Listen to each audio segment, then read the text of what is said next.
What's the deal, y'all? What's good? What up, though? It's your girl, the Caribbean Chocolate, Jocelyn Navarro. Good. It's the one and only Rufus Lala. It's your boy, the Problem, Isaiah Browner. It's the Urban Playboy, Pretty Boy Smooth. This is the Croc Rocket. Nickelback Poppin'. Curls for all the girls. The Perminator, Sam Bale. This is the more of Irish strong style. The Wild Irish, Riley Rose. This is Only One Rhonda, and you're tuned into. Now tuned in. You're not tuned in. Tune in. Tuned in. You're tuned in to Tune in to Marks with Mike. Marks with Mics. Marks with Mics. Marks with Mics. Marks with Mikes. Keep it player. Enjoy the show. respectfully. Now somebody hit my music.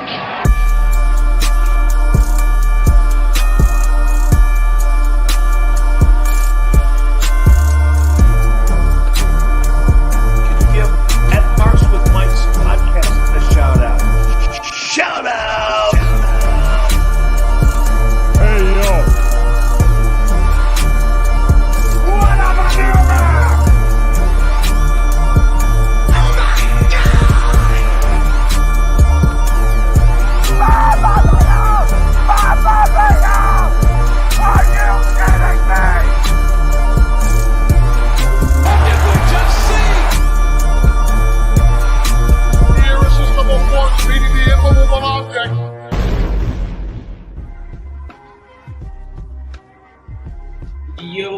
Yo, what's going on? Welcome to another episode of Marks with Mice at a Chicha en la Casa. Holding it down, we're coming off a great night last night in Montreal. But I'm not rolling dolo. I'm rolling with the Ronin, main man, Dallas Cash. What's poppin', Dallas? What's good? You know what it is. How you doing? I'm here to go. What's going on? Sir. We're here, man. Slammiversary.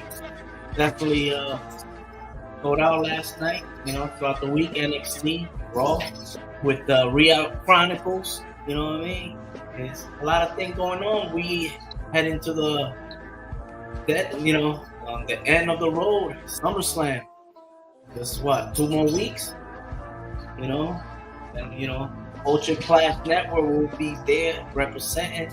We got the AIW shows, bro. We're gonna be everywhere. It's gonna be pretty dope, man. So what's going on, man? What we got in store tonight? So there's a lot going on in store. I mean, we have so many things to cover in so little time, but we just gonna run right through it. It's been a great week, a great year in wrestling. Just so many things going on. I know there was a global outage on Friday. Yeah, speak on that, man. What the fuck happened there, man? Yeah, so I went to work and stuff was like backed up because our system was down. And I remember seeing that my wife was telling me, like, yeah, a lot of places like banks and certain like airports, thousands of flights were getting canceled. I don't know what necessarily caused the global outage because I really didn't look too much into it because I was working. But I know that also affected some of the shows, such as Slammiversary, because Jordan Grace said that the global outage kind of affected a lot of big returns or surprises that would have happened at Slammiversary. So, perhaps that could, I guess, cancel flights and all that stuff. I'm gonna put. I don't got an aluminum foil on my conspiracy theory hat. You know what I mean? You got somebody trying to be taken out just a week ago. You know what I mean? And then next thing it happens to the person that's in charge of that security. He's in charge of all this. You know what I mean? So in other words, in a snap of a finger, the world's controlled. You know what I mean? So I don't know if that's throwing like a sign, like, yo, my man, you too old, step down, or the other one that's like, yo, my man, we miss, but But anyway, just a lot of conspiracy theory. But it definitely affected travel. My nephew was supposed to leave to Puerto Rico today. He wasn't able to do it. Yeah. So it's unfortunate that, like they said, the flight, and I'm assuming that's the flight. That it kind of messed up with with the surprises at Slammiversary. Just imagine who could have hit in. But one surprise for me, you know what I mean? One surprise for me was definitely, you know, the big homie Josh Bishop. You know what I mean? Salute, Bishop Road. No surrender. You know, shout out to the homie. You know, but you know, since we're gonna start talking about that, it's only right that we bring, you know what I mean, the third man, the third horseman. Well, third man, but the one and only Mr. JT. What's poppin', JT? Yo, what's poppin'? Brand new whip just hopped in. We in this piece once again, man. Glad that I'm here. Shout out to Cox for being a dick, for not letting my internet work. But we here, man. We here, man. Like that shirt, bro. Love that shirt. You know, this is it's an OG design. You know what I'm saying? Okay. Yeah, we just talking about the homie, Josh Bishop, you know what I mean? Like surprises and the fact that due to that the meltdown, you know, all this not working, you know, Microsoft and all, you know, computers and internet, you know, went out. So yeah, prices affected it. This is almost, you know, what Y2K was supposed to be, right? Yeah, really. Wow. It's just one person, bro. Not different people. You know, security system is controlled different company. No, it just happened to be one. One. Yeah, hold on, real quick. Gotta say what's up to them young reporting young live kids from the palace, man. You know, representing. We there 420. Hey, next year WrestleMania. If y'all need to link up with anybody in Vegas, as far as the homies, that's y'all need to holler at right there. But man, I'm glad to be here, y'all. I'm glad to be here. You know, internet's back working. Shout out to Joshua Bishop, man. AIW original. Shit, nigga. You know what I'm saying? The news broke last week, I believe, or you know, the week before. West Side Gun signed them to Fourth Rope. Of course, the news broke. I'm excited. Cleveland's excited, and anyone who's had contact with Joshua Bishop is excited for him. And then, you know, here we are. Fast forward, this was just last week. Now this man is on TNA, and not just TNA, TNA's biggest crowd in over 10 years, 4K. And I'm not, and when I say 4K, I'm not talking about the resolution. No, I'm talking about 4,000 people in attendance. No doubt. You know what I'm saying? And 4,000 people in attendance. And guess who was one of them? And guess who was one of the people who was in attendance? Joshua Bishop. And Joshua Bishop tried to cancel Christmas on PCO. Oh my God. That was brutal, bro. That's how you fucking made it impact, Listen, it's Christmas in July and he tried to cancel Christmas on PCO. In Quebec, in Canada, in his backyard. He told him, we grub, boom, boom, pop. If you're going to make a debut, if you're going to make an impact, no pun intended, that's the best time to do it. It gets a lot of eyes on Bishop, lots of eyes. And the thing happened to a better person, bro. I've been seeing him. You know, we love you, Josh. Yo, keep up the good work, man. We're proud of what you're doing, and this is just a testament to who you are and what the future is going to hold for you. Yeah, and the thing is, Josh has always wanted to be a TNA wrestler. That's what AIW put out on their Twitter, and I could see it. But this man has touched his feet in MLW. Now he's touching his feet in TNA. Fourth rope is really the real forbidden door. when you think about it, man. Like, yo, shout out to the Fly God. Shout out to West Side Gun. Boom, boom, boom, boom, boom, boom, boom. You know what I'm saying? Shout out to the whole Fourth Rope. Shout out to Littlefoot. You know what I'm saying? Shout out to everybody. But yeah, Slammiversary was crazy. If we still on rumors or news, did we talk about oh boy? Now Hi, we even talk about weirdos. whoa. Yo, what's up, man? Yo, this is my brother from another mother, man. Shout out to Sushi Boys Sports Podcast. Shout out to Sushi Boys, period. Make sure y'all following them.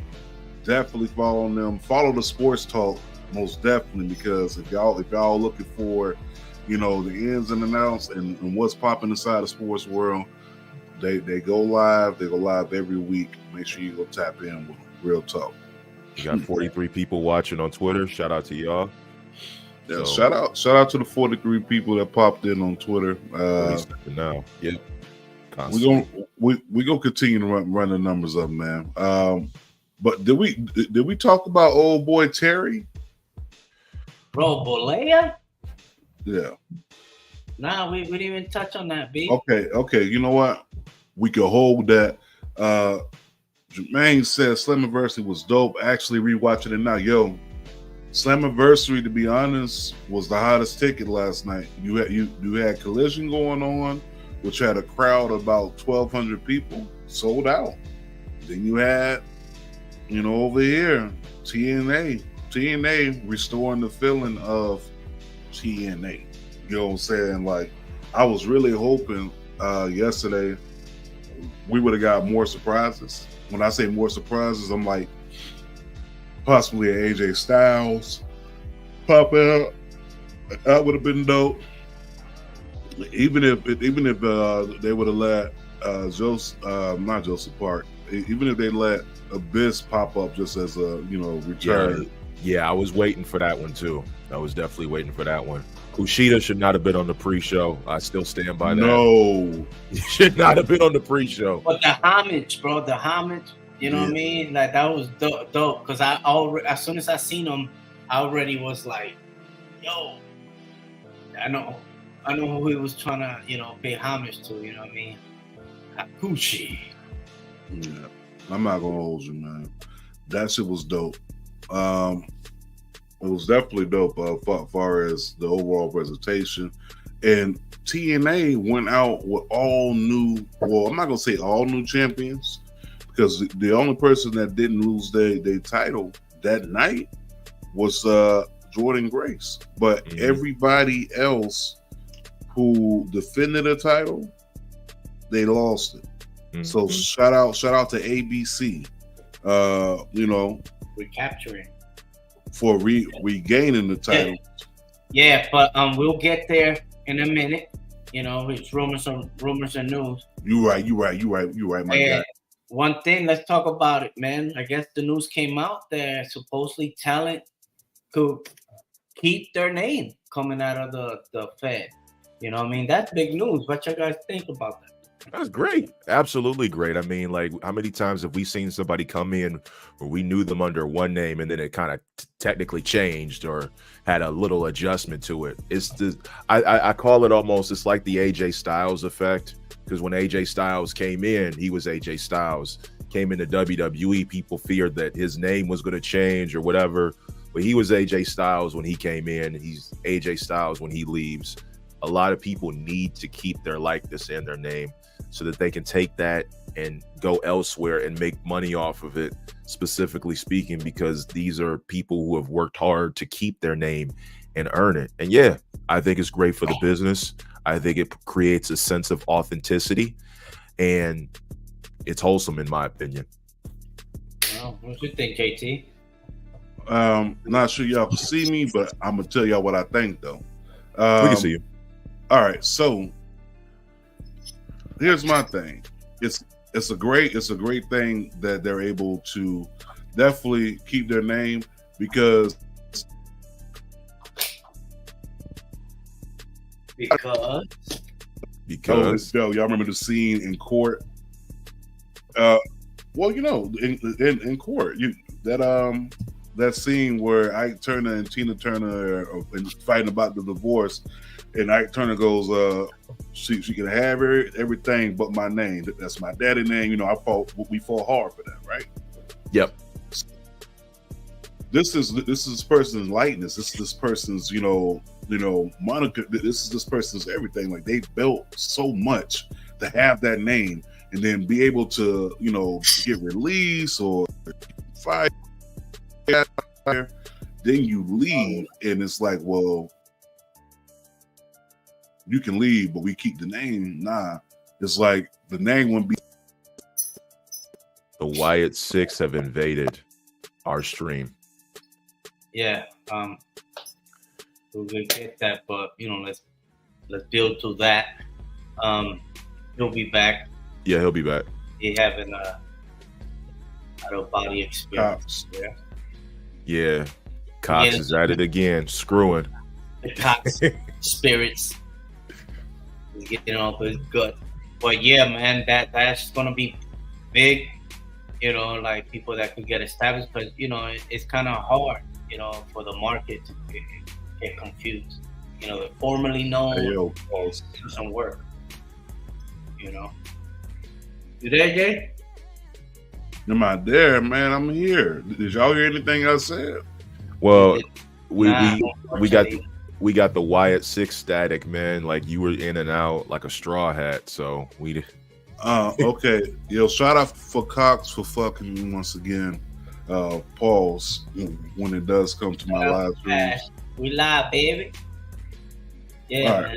We're gonna hold it down, man. But moving on, there's other rumors. Guess we could go and speak on the saga, the novela, as we call it, the soap opera that we have on Raw, man. Yeah. Oh my God. What's going on here, man? Listen, man, Jey Uso just wants to take mommy to Waffle House. That's all he wants to do. He wants to give her some of them eggs. You know what I'm saying? If a fight break out at Waffle House, main event Jey Uso, got you. Yeet. Yeet. Try to take out the Waffle House. Got you. Here we. Yeah, I don't know about Waffle House. He may be trying to take it to Pound Town, to be honest. Hey, yo. He's trying to give it that yeet. Yeet. I mean, wouldn't you give the yeet to yeet? Man, listen. That is one of the coldest women right now, hands down, in wrestling, right? Yeah. And if Rhea Ripley was ever to leave, I hope she gets to keep her name, because the character is nothing without the person that plays it, right? We've seen in movies when they recast a character and be like, didn't like it. Like, for instance, Mortal Kombat and then Mortal Kombat Annihilation, how they recast Raiden. Yeah. You know what I'm saying? And stuff like that. But what I was saying before the Y6 took over my stream, that the person makes the character, right? So that's like and what's love got to do with it when they was getting divorced, and Tina Turner's like, oh, well, he can have everything, I just want my name, I worked hard for it. Ike Turner was against it. It's like, hold on, wait a minute, that's my daddy name, that's my blood, because he came up with it, right? So this is a great thing. I mean, these people are able to keep their name, go on forward, make their money. That formerly known as shit, that only lasts for so long, because people are going to remember you based off the character that you play. You can come up with a new name, but people still gonna call you the old shit. Like, you remember coming to America? His mama named him Clay, I'm gonna call him Clay. You know what I'm saying? So that's basically what it boiled up to. Yeah, and I think wholeheartedly that when you talk about that, it absolutely makes a lot of sense. Like it's a natural kind of a transition, and we want to see more of that going forward, and we're going to. Okay. Yeah, definitely. Speaking of transition, just go right into what my man been cooking over there on Tuesdays, man. DNA sauce, Shawn Michaels. You know what I mean? Brought in the Rascals together. Yeah. It's gonna happen, and the match was made. You had the Rascals against Clitz. What is it called? Gallus. Oh, Gallus. Clitz. split faces. Yeah, man. Gallus against the Rascals, bro, on a fucking WWE ring, man. What you guys think about that? Man, you go ahead, JT. Go ahead, because I'm not gonna hold y'all. I don't mean to get political, right? You already did. I don't mean to get political, but that right there. No. Put that back up. Well, let me tell you something, brother. I don't mean to get political and everything, but that to me was the best move ever. You know what I'm saying? Having the Rascals together as one on NXT. The match was fire. It was dope. It was a preview for what we will see Saturday at Slammiversary, right? It was definitely a preview. Definitely happy about it. The match overall, it was like it was almost like, you know, seeing them for the first time together in a long time. It's like they haven't missed a step whatsoever. And it's not like NXT is taped. We live, baby. You know what I'm saying? So with that being said, you know, with them being live and still be able to pull off their stops as trios and not miss a beat, pass off to them, I thought the match deserved a standing ovation. Standing ovation. Speaking of getting political, I was just about to say that. That's why I said what I said. But go ahead, B. Go ahead, B. We have a breaking news. Breaking news. And I'm gonna read this. I'm gonna speed through this. Let me read this. This is July 21st, 2024, from Joseph R. Biden Jr.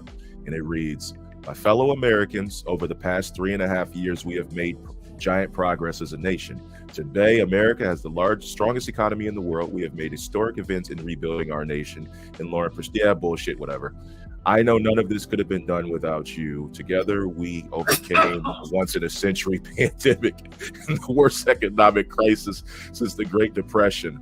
It has been the greatest honor of my life to serve as your president. And while it has been my intention to seek re-election, I believe it is in the best interest of my party and the country for me to stand down and to focus on solely fulfilling my duties as president for the remainder of my term. I will speak to the nation later this week in more detail about my decision. I believe today what we always have, that there is nothing America can't do. When we do it together, we just have to remember we are the United States of America." We sick and tired of that nigga there. We sick and tired of him. That man has stepped over the top rope and has eliminated himself from the presidential Royal Rumble. The pencil took him out. The pencil was like, nah, this ain't gonna work for me, brother. I know we don't got that still, but it was pretty much The Rock. The Rock hit him up and pretty much just tell him, like, it's best for the country for you to step down. Bro, not to go into politics because we don't have to, brother, but yeah, it wasn't looking good, man. It wasn't looking good. It wasn't looking good for the No, it wasn't. country, man. So That you out of here, Biden. Who's gonna come up though? Who Kamala? Yeah, Camilla. Yeah, she got a 9G. Who you got, JT? I mean, it's supposed to be Camilla, but what did he say fuck me for? Is it 50? I mean, it could be 50, but at this point, hell, shit, it could be Joe Hendry at this moment. You know what I'm saying? Like, if you say his name, he'll appear. But speaking of Joe Hendry, they said his name on commentary. The man appeared, and then he was calling commentary. You know what I'm saying? That's so dope, man. I like that. That's cool. No, but hey, listen. Is it too late to drop out in the race? No, but I'm kind of happy this happened. But hey, listen, you did what you could do. That race wasn't looking too good for you, Biden. Hey, at the end of the day, Tough break, nigga. Tough break. yeah. the sponsors, bro. The sponsors started going like, "Yo, my man, you gotta get my boy out, bro. We ain't gonna, bet on nothing. We need to sell. We need to get our shit back that we invest in. In other words, when this nigga hit, that was a ghost move. You know what I mean? Like ghost went up to the ear and just pretty much told, you know what I mean? You gotta step down, bro. But yeah, man. But hey, let's see what happens. But we're gonna get there. We're gonna get to that part of the show. So moving on to NXT, we seen a lot of moves. Let's see what happens next. But let's talk about Dynamite 250. You know what I mean? Ooh, we have one of the Whoville, right? 250. Don't Osprey look like one of the people from Whoville? Look at that nose. That nose is out there. That nose is cooked. No, but 250. Congratulations, AEW 250 episodes. They cooked. They definitely cooked with MJF versus Will Ospreay. They went damn near 60 minutes, 60 minutes. And not just 60 minutes, they went into the crowd. They had fans beating up MJF, something that people been wanting to do for a while. But you know what? I was really hoping it was a little black girl, because he's been fucking with the black and brown community in the audience, as far as fucking with them, knocking over drinks and shit and spilling on people. But it's all right. It's cool. At least somebody put their hands on. That's cool. Did I like the decision of Will Ospreay losing the title? No, I didn't like it. Why? I'm gonna tell you why I didn't like it. I didn't like it for Dynamite. This should have been at All In. You know what I'm saying? That match, that magnitude. You talking about international title? We should have been in international waters. We shouldn't have been in the backyard of who gives a fuck. Mississippi, Alabama, by way of Missouri. I ain't trying to hear all that. And another thing, no, stop. But I kind of think the match was great. It definitely made them look, like stars, and it definitely did a lot for MJF with him coming back. Kind of giving him that little as far as the push from the crowd and everything like that. But that Will Ospreay match could have waited. Yeah. Well, to me, my opinion, real quick, I think it was kind of like I had the same question. Like, why would you wait this kind of match on TV? But now you have a heel MJF going into All In, most likely, and Will Ospreay going, for that belt. Gaining the belt back overseas, I think, is great, because now you have a foundation to go from. You know what I mean? Because, he's coming back, or he won his belt, he beat his ass, blah, blah, blah, all this back and forth. So it's only right that, they settle the score at All In. You know what I mean? To me, it makes sense, because there's some story, something that they used to lack of. You know what I mean? So I think they're doing great about that, in my opinion. So I'm good, actually, that they actually had that change on TV, because it's unexpected. You know what I mean? Mm-hmm. And to follow off of that, like, some people are really good as chasers, and Will Ospreay as a chaser is something that culminates a very big pop at All In. It's going to be at Wembley, same place that he had initially performed at again. This gives him a big title win that could similarly rival when British Bulldog won it in Summerslam 1992. See what I'm saying? So I think that they're kind of leading to that big pop for him when he does eventually win it back. So they need, AEW does have stories that are starting to pick up a little bit more steam. And I think minus the Mariah May, Tony Storm storyline, I think this is another thing that they can build up something from and have a big payoff to. So, I agree with Cheech. This is something that we as people can be tuned into, because we know the payoff is going to be pretty big. All right. I mean, yeah, the payoff is going to be big. I was like, why on the Dynamite? You know what I'm saying? That's the case. You could have put that shit on Collision. But you know, to each his own. You know, I understand we trying to pop them numbers, pop them ratings, but I mean, hey, tough break, nigga. It happened. He lost. He lost the title, and MJF is once again holding gold around his waist, which I have no problem with. I just didn't like it being done there. It is whatever. But 250, they are exactly 38 episodes away from surpassing WCW Nitro. You know, so that's pretty big. If this can happen, which I wanted to happen, because it's better for the business, it's good for business. We got people that work there, people that we rock with and fuck with, like they working there. So I want nobody not employed. You know what I'm saying? Like keep this one, but Tubi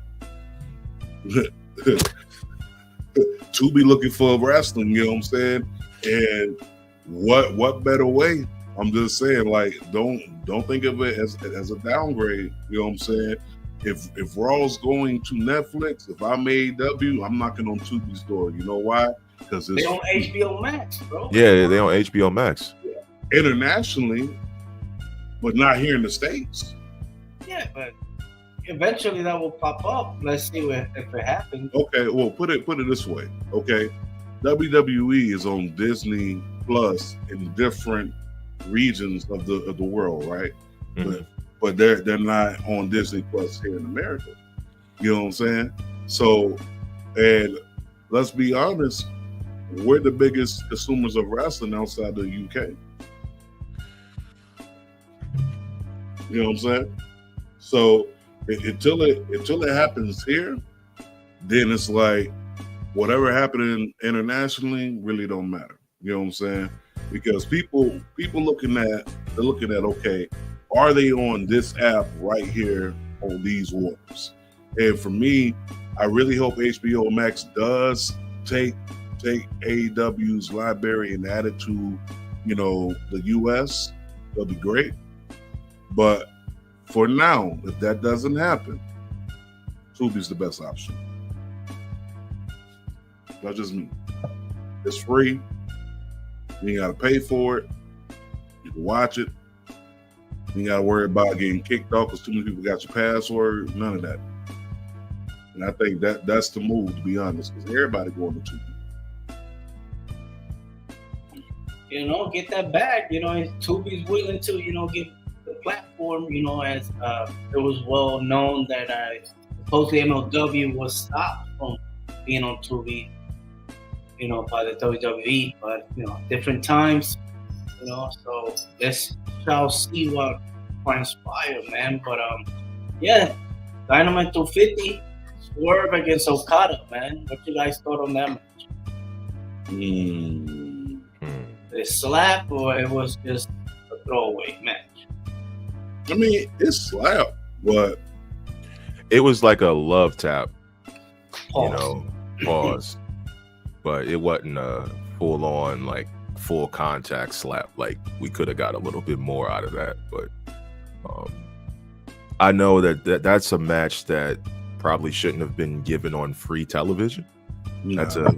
That's a pay-per-view worthy match, and you kind of could tell, like, certain matches of that caliber, especially like with MJF and Ospreay, like they could have really saved that match for All In. That would have slapped it all in. It's a very good pay-per-view style match. But when we look at other wrestling companies that have given pay-per-view worthy matches on free television, we can't really point the finger at AEW for doing that, because other companies have done it too. So I think to keep people tuned in, you got to have matches of that caliber.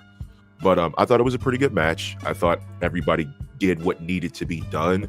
But I think something of that caliber needs to be revisited later down the line for a much larger show, a larger audience, and higher stakes. So, okay. Cool. Yeah, I thought Dynamite what's another episode? Like it was crazy because they started the show with an hour Broadway, like they used to call it. So it's like, damn, all this talent. It's like, but they just kind of stretch it. But one more thing, I guess on AEW they have crowned new triple, right? World Trios champions. The patriarchy.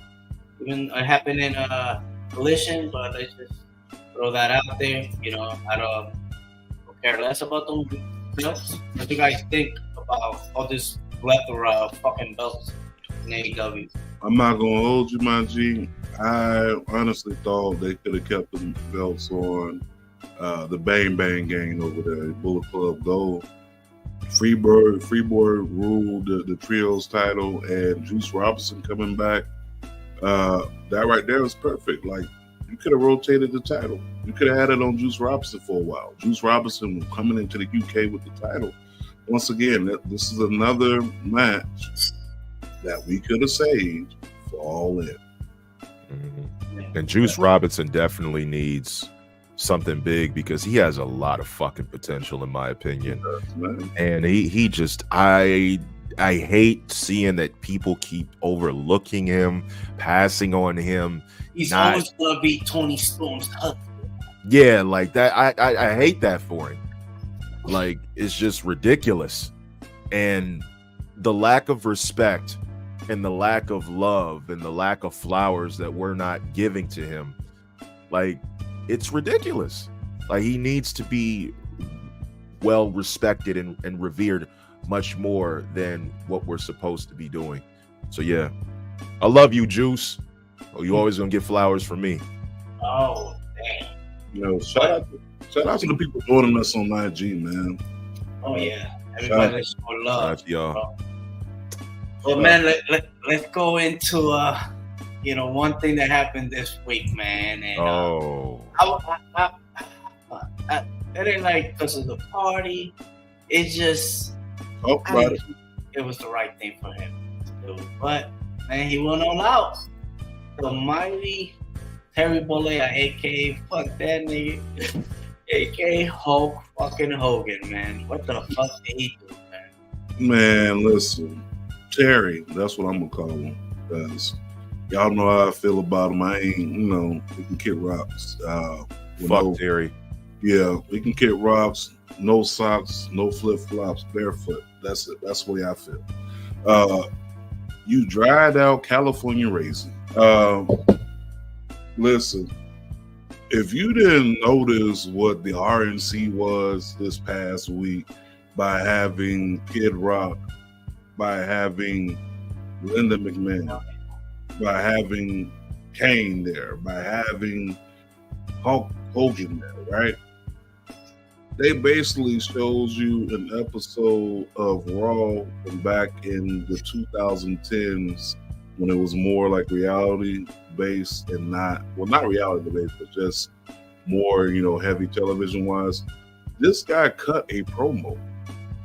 That was a full-on WWE style promo, okay? What? When I sat back and I seen him try to take out my best friend, my hero, bro, you was quoting the lyrics from Real American, basically, but by Rick Dillinger. You know what I'm saying? It's like what does it say when it's come crashing down and it hurts the side? Like, it was literally the exact lyrics and you acting them out, and I mean, it's an effect, right? We know who Hogan is. Everyone knows who Hogan is, right? By having Hogan there on screen, doing all that. Yo, shout out to the Hill Mark. Hey, Hill. Hey, yeah. Mark. Yo, the Hill Mark, bro. He's on one, bro. If y'all don't follow him on Instagram, yeah, please do. Check him out, bro. Entertaining. Do some great shit over there. You know what I mean? No, but yo, when you look at it, right, and you seeing all this, and you seeing him doing all this hoopla and dancing, and for Trump, that's my best friend and all that stuff. Don't think we forgot about your audio, nigga. Okay. Don't think we forgot about the audio. where you clearly said, "Oh, well, I don't mind her dating a nigga, but how come it can be like one of those basketball type playing niggas, right?" And then not too long ago, we had the conspiracy the beard thing. Yeah, the beer gate thing with the girl being let go, being said, "Oh, there's no more events going forward," but events did go forward, and there were no black faces, right? So we didn't forget about that, right? We didn't forget about that whole thing. We didn't. The world may have forgot about it in the moment because you cut such an awesome promo, but we didn't forget about that. Okay. Yeah. So yeah, it was crazy, but my thing in the whole scheme of thing is WRASILNL. I just spell it wrong. Wrestling. No, it's all about wrestling, bro. Pop culture, politics. But always come together. You know what I'm saying? It's fucking wrestling. But like you said, you know, they had to cancel the Great American Bash. You know what I mean? It's not no go. Biden gotta go. You feel me? So Great American Bash is canceled. Yeah, man. So let's see who's gonna take his place. You know what I mean? So we shall see, man. But you know, moving on, man, from the hoaxer. You know what I mean? And let's just go into, I think, the show of the week, bro. Talk about it. You know what I mean? But one more time for the heel mark. I respect Hogan for what he was in my childhood, and I appreciate what he done in the ring. But after that, I don't want nothing to do with you, dude. No, real talk. I mean, I think that's where everyone is at with it, right? Like, as a childhood, he put the business over. I respect it, but as a grown ass man and seeing the shit that you done did and being able to go ahead and continue to do in a sense, you know what I'm saying? It's like everything in my childhood, you're not gonna make me forget about. Understand? You know what I'm saying? But moving on from that, you was talking about the show of the week, Cheats. What you got, man? DNA. Yes, sir. Yo, definitely TNA, man. TNA, we ain't talking about Tiss and ass. We ain't talking about Tess and Albert. Okay, we talking about total non-stop action. TNA has been TNA and Spike TV. It's right. Yo, TNA has been on a rampage, right? Not only but putting on dope matches, putting on dope pay-per-views, but you also got to look at the fact that they're on a shitty channel called Access, and they're making people tune in. Yeah, they're making people tune in on a channel that you don't even have access to unless you buy the package, right? Mm-hmm. So TNA has been doing it, man. Like TNA, NXT on TNA Impact not too long ago. Yo, that's a flex right there. But you know, I see you over there. But no, the show of the week was definitely TNA Slammiversary. There's nothing topping that, bro. And you already know I'm a huge fan of SmackDown. I'm a huge fan of SmackDown being the best show in wrestling, but TNA is literally the best show, period. They're slept on because they're on a small network, okay? But seeing that 4K people in the crowd singing along to Joe Hendry, word for word, bar for bar. Most over guy in TNA right now. Most over guy, period. In wrestling. Hey, that it is what it is. Listen. If somehow miraculously Joe Hendry showed up at SummerSlam, there would be 57 people singing his theme song strong. Hey, heel Mark. I ain't seen no lie. Hey, oh, whoa. That's a fact right there. That's a fact right there. Wow. That is a fucking fact right there. I was just about to say that, but I didn't want to sound controversial. Right. No. You ain't lying. That's right. He is not fucking lying. Yeah. Like, some of the most memorable things that have been going on in TNA are way more memorable than what's going on in AEW. AEW is still trying to find their identity. TNA already has it, and they're doing cross promotion with NXT. Like you just saw Jordan Grace at the Royal Rumble this year, like wrestling with the top stars in the women's division. Joe Hendry. Say it. TNA. So say it. Say what? Say the word you want to say. I'm not saying that. TNA is better. TNA is better than AEW. No, say it, bro. Like I'm with it, bro. Like I'm not gonna keep sparing people just because. No, TNA has been putting on a better product over the past year. They have, and Darrell from Powerbomb Jitsu will probably be, saying the same thing because he's a huge TNA component, a huge TNA fan. He likes TNA over everything, but he's been right for the past year. TNA has been putting on better matches. They've been putting on better shows, better pay-per-views, and the only thing is that they're on a small network. Yeah, the backstage segments. Fine. If TNA had AEW's budget, people wouldn't even watch AEW. Hold on. Hey, I don't care what anybody says. If TNA had AEW's budget, had AEW's pool, almost nobody would watch AEW because TNA has been putting on the better show. I'm not going to say they have the better talent, but the talent is up there. But I wholeheartedly agree. Like TNA has a much better product, and they're not selfish in the point that not selfish in the point that they can let some of their top stars go over to much larger promotions, lose, but look like stars in defeat.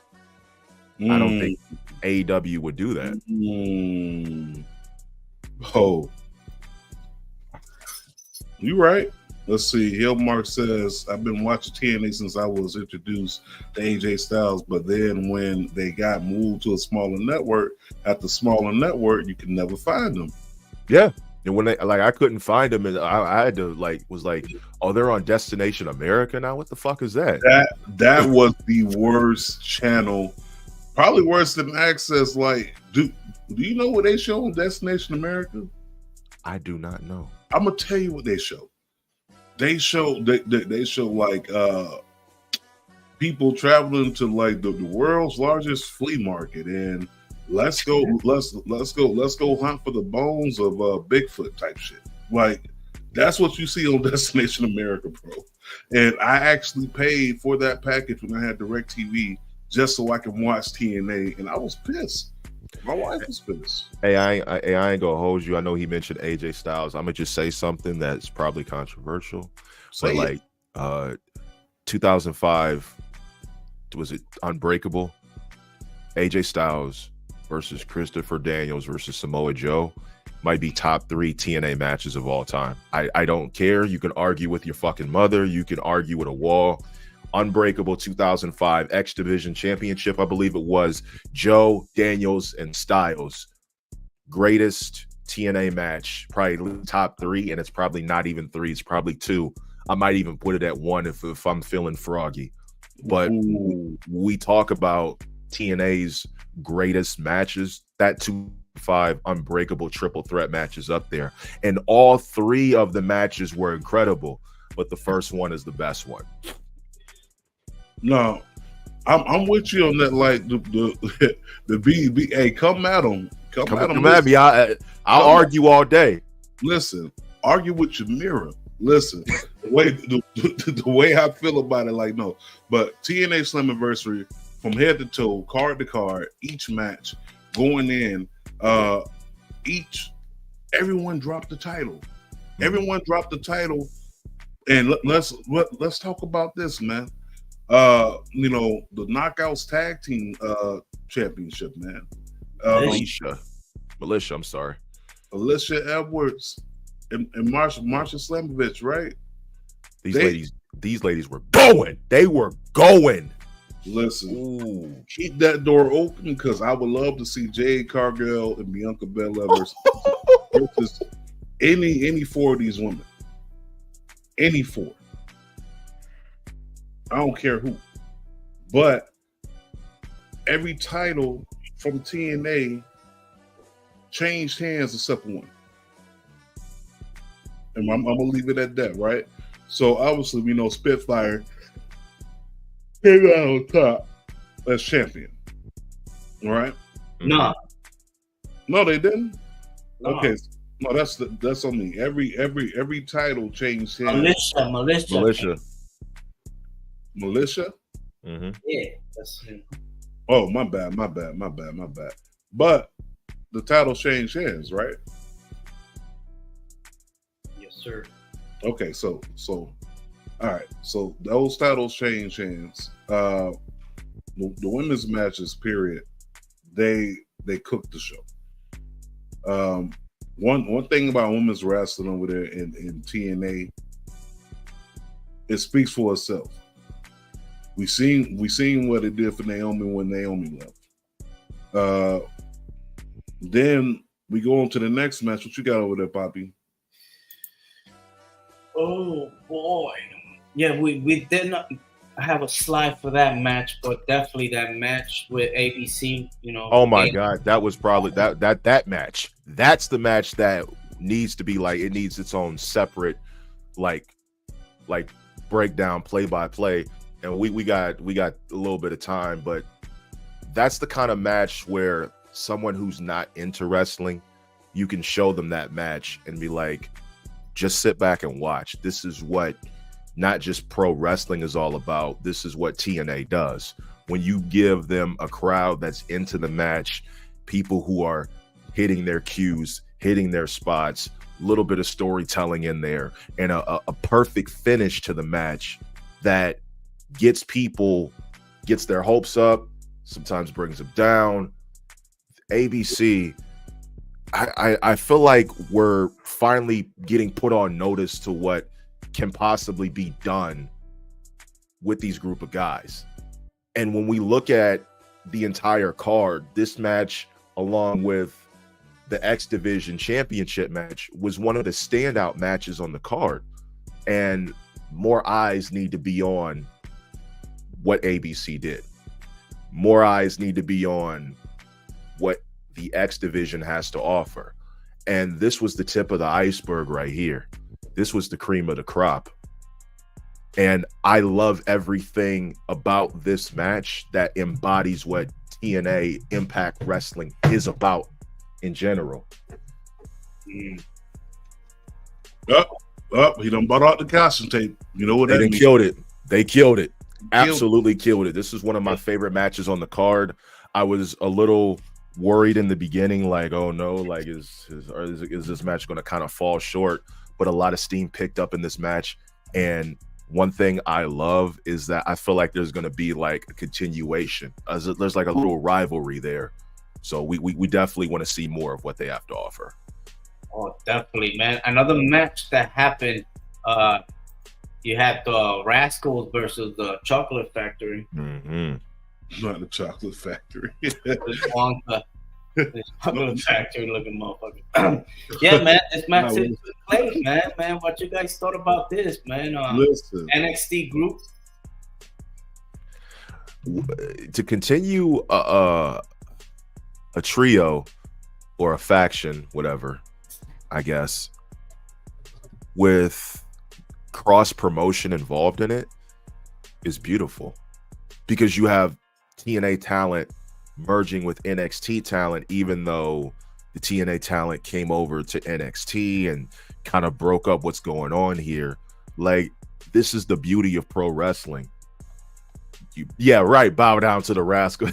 This is the beauty of pro wrestling, is that we're continuing long-term storytelling through two different promotions. When's the last time that pro wrestling has had that? And it's been a long time. And I think Wesley is having the time of his life right now.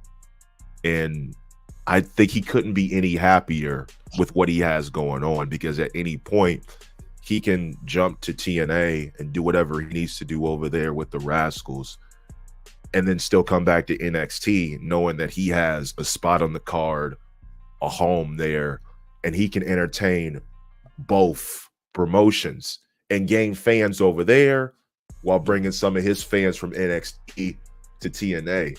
So it's like one hand washes the other. And we need to see more of this going forward. Yeah.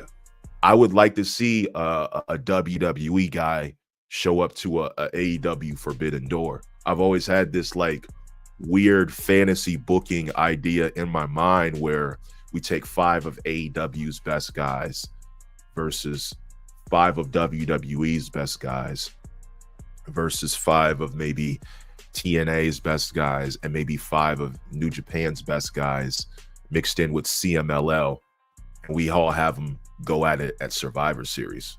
I've always had that like that weird idea in my mind. It seems like an overbooked mess, but in reality, cross promotion between the two companies is something that excites pro wrestling fans in general, because the main thing is to make money, and you're leaving money on the table and not working with your rival company. No, I mean there's money left on the table, but you gotta understand, like at the end of the day, certain people, certain businesses, they not gonna let someone else go over. You know what I'm saying? Oh yeah. You know, like CMLL is not gonna let AAA go over if that was to ever happen inside of a match. You know what I'm saying? And you know, that's just what it is. You know what I'm saying? But Yeah. at the end of the day, man, ABC winning, regaining back the titles was like one of the best things to happen. Now I'm just waiting for ABC to get inside the ring with Axiom and what's the other guy he wrote with? What's the guy's name? Axiom and Nathan Frazier. Mm-hmm. But that's what I'm waiting on. Now, when that happens, now we talking. Or I'm waiting for ABC to meet up with the OC in WWE, and we actually get Bullet Club, and you have to say it now. You know what I'm saying? Like, you know, Bullet Club inside WWE, like that'll be dope. Even though they're not. Hate it. Ah, damn. You hate that shit? No. But moving on from that, man, you know what I'm saying? X Division. Yo, tell me why my man's bought out Earl Hebner, bro. Out of retirement. He got his what is it? Fuck, I forgot the word. They try to do the Montreal screw job all over again. Yeah, he made it right this time around. You know, this match had a lot of false finishes, but at the end, people submitted Ali. It was a great match, by the way. I like how they trying to incorporate history in wrestling. You know, it happened, the Montreal screw job and all this stuff. So it was kind of cool, but the match overall, it was great, man. And he's a hometown boy, so that's one thing TNA did. They put, you know what I mean, the guys over in their hometown. Do you think we could get a full merger with TNA and WWE? You know, honestly, if I can answer this question selfishly, I don't think that's off the table. And I think we're slowly edging towards that. There've been so many hints kind of with it, and with TKO pushing kind of Vince out of the picture, I think something like that is very possible, because we have TNA people who are now top stars in the business, and I am sure they are more than happy to have that merger, because again, WWE merging with TNA is best for business, not to quote Triple H, because we're leaving a lot of money on the table, like I said. And there are stars that if Joe Hendry comes over to a WWE crowd and they already know his theme song, you already see them talking about him anytime his name is anywhere near WWE. Like, you know he's going to be in the Royal Rumble next year. It's going to happen. It's just going to happen. Yeah. I think that merger is very welcomed because you got people like AJ, you got people like LA Knight, people who have been doing through TNA, and this is exactly what WWE can do to bring in more viewers. Not saying they don't already have them, but I'm sure a lot of people would love to see what TNA is doing right now once it merges with WWE. Yeah. And some of the women's division compared to WWE is, you know what I'm saying? It's very comparable. WWE might have the bigger stars over there, but TNA definitely has women that can go in the ring, and their women's division right now is booked a lot better than what they have over there at AEW. Yeah, but to answer your question, do we see a full merger?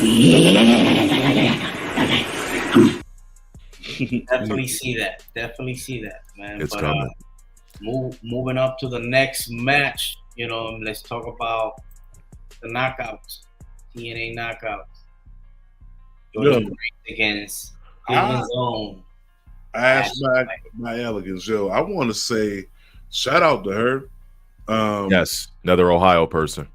Yeah, definitely shout out to her because it's just showing you what they could have did NDE with her. She's not that bad of a wrestler. She's not bad at all. It's not bad at all. It's just given the opportunity and what they presented for her, she wasn't able to do the things that she wanted to do. You know what I'm saying? Like, she's actually pretty fucking good. Yeah. And hats off to TNA for spotlighting that. You know what I'm saying? From the platform. Yeah.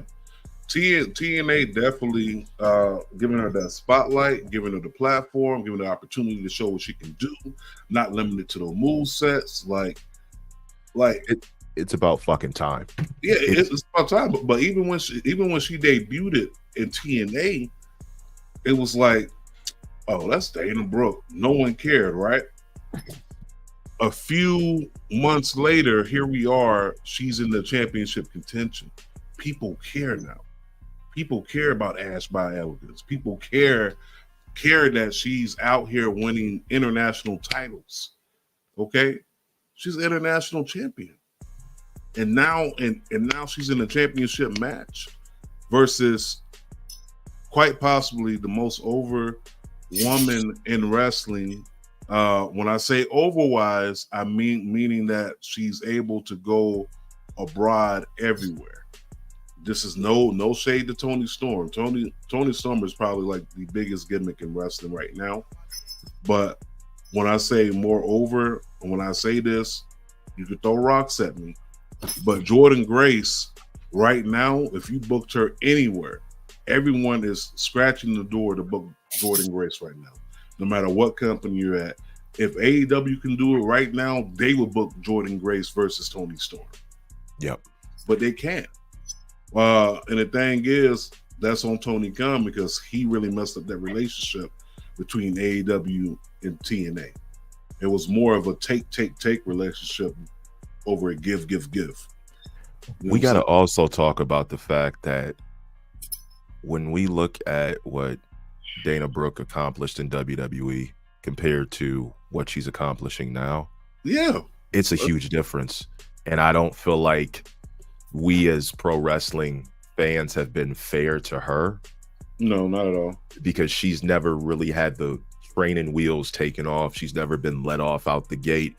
You know, this woman really can act as well. Like she's had a couple funny segments where it's like, I didn't really see that in WWE. Why? And it just goes to show that when you take the wheels off of a car, you take the training wheels off of a car, sometimes it could turn into a Mustang. Sometimes it takes off straight out the gate and you see things you didn't see before. Her move set has changed. She's showing she was a power lifter. Like she was powerlifting before she came to WWE. You start to see her incorporate more of her experience with that into some of her moves. And we have not been fair to Ash by Elegance a la Dana Brooke. We haven't been fair to her. Like she was once the laughing stock of the WWE women's division because they say, oh, she couldn't cut a promo. She was too restricted in what she could do. And when you give her the wheels and you give her the playbook and let her call the plays, this is what she does. She could have had this in WWE and they should have trusted her more. And I think this is her way of making people pay for not paying attention to her. You know, she's from Seven Hills, Ohio. Anybody from Ohio, I'm rooting for you. If you from Ohio, you got my love. We were not fair to Dana Brooke. We were not fair to Ash by Elegance, and she's making us pay for it by forcing us to watch what she was trying to show us in 2018, 2019, 2020, and so forth. So yes, Ash by Elegance, thank you. Thank you for proving everybody wrong who had something to say about you when you were leaving WWE. Hey, Denise, good to see you. Thank you for proving everybody wrong. This is exactly the person that she was supposed to be, that they saw, but they didn't give the ball to. And now that she's in TNA, she's got more eyes on her. You see that she's getting the respect that she rightfully deserves. She got all the balls now. Yes, all of it. The playbook has been open. Continuously thrive. We're here for you. You know, no, real tough, man. He said, I'm from Wisconsin. It sucks here. Yeah. No, y'all got good sauerkraut out there, man. I love y'all got good sauerkraut out there. Not good sauerkraut. That's wild. What is this? Like a SummerSlam graphic right here. I like that. All right. But yeah, give a shout out real quick. Shout out to Denise. Yeah, that's a happy yellow chick right there. That's for my people. Yeah, shout out, man. Thanks for coming through. She's also a big Wrestling Time fan, man. She's Chris, yeah. So these is my people that's flooding in. Yeah, Chris, Denise, hey, stay for the show. These are my boys. I love them. Hey, we having a good time. They say you look good, Dallas. Appreciate it. All right, well, you know, hey, well, that's what's popping. I mean, yeah. No, let's move on to the next match real quick. Obviously, you did see that she did retain her title. When I say she, I do mean, of course, Jordan Grace. Then we had this. We talked about it earlier. The PCO versus AJ Francis, the homie over there, man. So he ended up losing the digital media and the international heavyweight championships, bro. Which is cool because AJ Francis is really not a person that needs a title to be over. You know what I'm saying? Like, he's over just to be over. I mean, if you don't believe me, check out the man's social media. All right, social media game is crazy. I don't care what platform you go to, his social media presence is crazy. The promos is crazy. The freestyles is crazy. Speaking of crazy, man, what's crazy is y'all been sleeping on this man for over a few years, okay? He can actually wrestle and he can actually rap, okay? He can rap and he can wrestle. You know what I'm saying? So stop it. You know, you also got DJ Who Kid backing him, man. Okay, he's not one of those people that, you know, is paying for it backing. No, that's backing off the love and the strength. Chris said disagree. No one really cares about him. God damn. Okay, yo, that's one of my people. No, it's cool. He's always gonna have a strong opinion. This is somebody who no, it's cool, Chris. When I was battle rapping, he fucking hated me, and now we cool. Hey, he's welcome. He's welcome. Bring them all in. We want all those people. Hey. You want all that, and I Hey, appreciate that because I don't see it. You know what I'm saying? I don't really see it. Hey, it's cool. It's cool. It's cool. It's cool, my G. It's cool. my God. But look. Get your mans though. He ain't lying. That's right. It's no. But this was you know, very very good match. And this is this is what we end up seeing the debut of Joshua Bishop coming through. The Hills Have Eyes crew, fourth row. Does anybody even have a Joshua Bishop shirt on right now? I don't know. Who? Is somebody you? Who? Yeah. Yes, sir. So, baby. I would have one on. Icon. I would have one on, except he doesn't have 5X t-shirts. But moving on from there, man. Let's get to the 6-pack challenge. And before I move on, man, we got to see Rhino come through. Yeah, it popped up, right? Yeah, Rhino popped up. Insane spots from AJ Francis.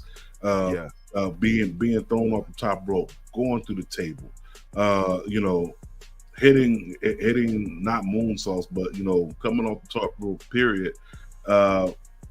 This man has probably one of the best choke slams in the game, bro. Yes. Ooh. Better. AJ Francis. He has. Have you seen his choke slam? Have you seen his choke slams? Bro, he has one of the best choke slams in the game right now. He does. Come on, the fuck are you talking about? The fuck are you talking about? Nah, we ain't doing that. We not doing it, yo. The dancer, bro, his partner that he dancing with, man. Let's not get ahead of ourselves, bro. Chill. Let's not go there. Listen, every match that I done seen this man indie wise, you fuck with him heavy, bro. Yeah. But I'm just we outside. Best. What?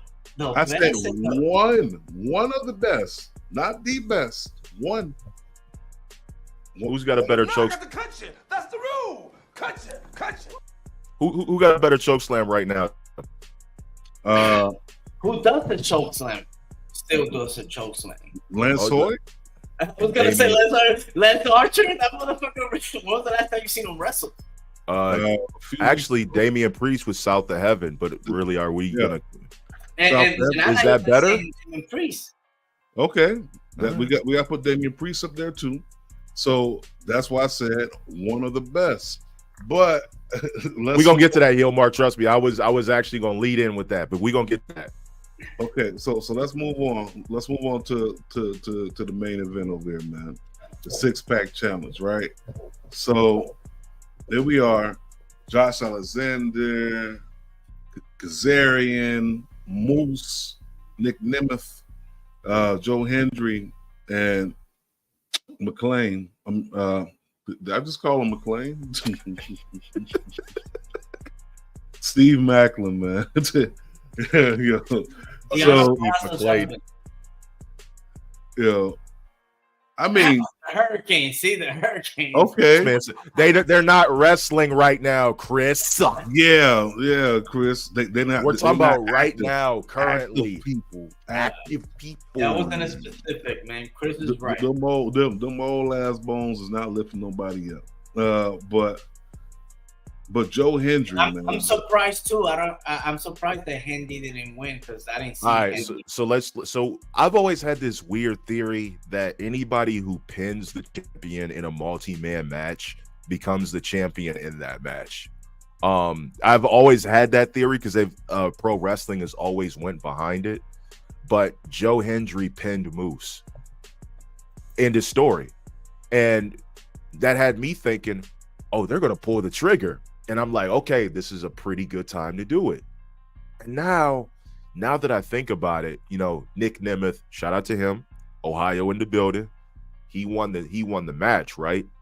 I'm thinking that Hendry and Nemeth are gonna have a match. I want to say, I don't know if it's gonna be at a Bound for Glory if they haven't already did it, but I'm thinking Hendry's going to get that one-on-one championship match and may win.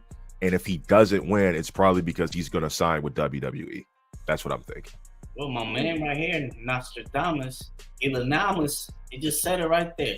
Okay, so well then it's official. It's official like a whistle.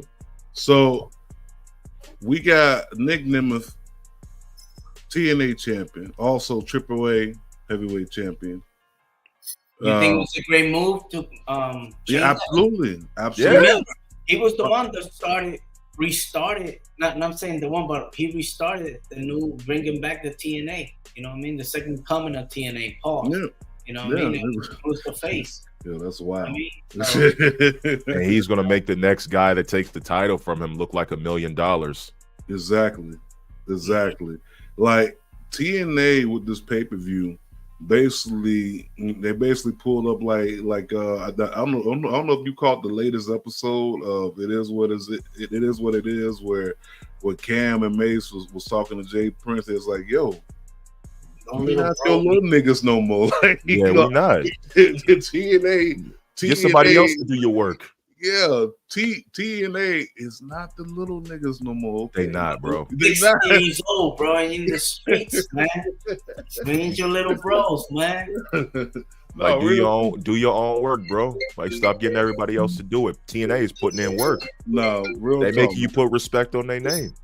Yeah, I'm not gonna hold you, man. Like, this right here is probably one of the best. And that's crazy because every time TNA has a pay-per-view, you find yourself saying the same thing. It's one of the best pay-per-views.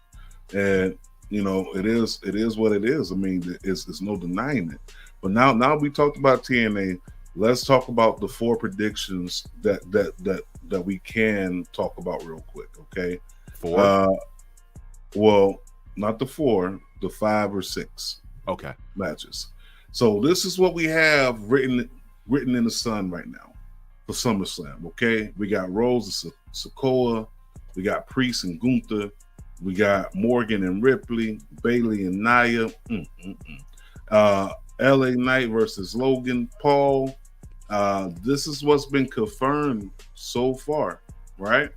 Unless there's more matches. I mean, I think Punk and Drew is going to fit somewhere in there. I think they're kind of saving it for the last minute.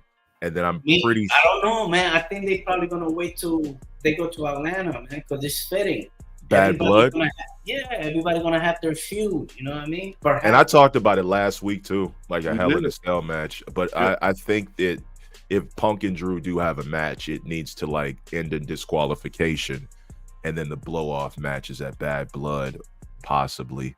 But I see there being an Intercontinental title match with Sammy, Braun Breaker, and Ilya Dragunov. I think that'll be the next. I think that'll be the next match added to the card. All right, so let's go ahead and start off with that match. If they add that match, who walks out as IC champion? Braun Breaker. Braun Breaker. Mm-hmm. I'm going big Braun Breaker too, bro. What about you? If that match goes down, I don't know. I think I'll give him a swerve and post it on Dragunov, man. Wouldn't be surprised with that. But if Braun Breaker does win, Ilya's taking the pin because you got to protect Sammy and make him look very strong. Because I'm pretty sure Sammy could transition into like a world title picture later down the line after that. No, real talk. He's due for it. He's definitely due for that. Who's Sami Zayn? Yeah, Sami Zayn's definitely due for a world title shot. Oh yeah, they should do it. If they do that, that means that not far behind Brock is coming, and they're gonna give him the Kofi Kingston treatment. Yo, man, stop bringing that up, bro. That shit pulls up the heartstrings of That's a very dark time in the black community. Yeah, very very dark time in the black community, bro. I almost stopped watching wrestling. Yeah, but shout out to everybody on Twitter. You know what I mean? On X, chilling with us, Dallas Cash bringing his village, you know what I mean? Let's go. Next match, no particular order, man. Let's talk about LA Knight versus Logan Paul. Who you got winning this? Oh, this is easy. Slam dunk. It's a slam dunk for LA Knight. It's a slam dunk for LA Yeah. Knight.